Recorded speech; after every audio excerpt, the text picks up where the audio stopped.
మంగళసూత్రం వేసుకునేటప్పుడు కూడా చాలా మంది కొన్ని పొరపాట్లు చేస్తున్నారు. నల్ల పూసలతో కూడుకున్న మంగళసూత్రాన్ని ధరించకండి. మంగళసూత్రం మంగళప్రదమైనటువంటి వర్ణంతో ఉండాలి. మంగళప్రదమైనటువంటి వర్ణం అంటే బంగారు వర్ణము, పసుపు వర్ణము. శ్రేష్టమైన సువాసిని ధర్మంలో మన సనాతన ధర్మసూత్రం ప్రకారంగా పసుపు తాడుని మెళ్ళో వేసుకోవాలి. వాస్తవానికి బంగారు పుస్తెల తాడుతో కూడుకున్నటువంటి మంగళసూత్రం మెళ్ళో ఉండాలి.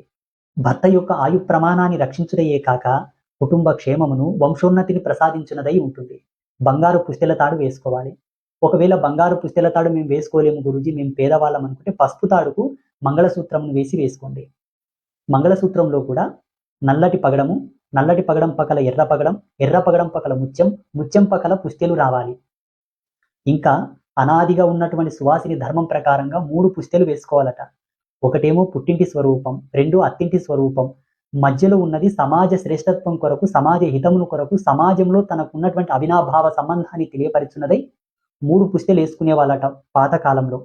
శ్రేష్టమైన సువాసిని ధర్మంలో కూడా చెప్పబడి ఉన్నది.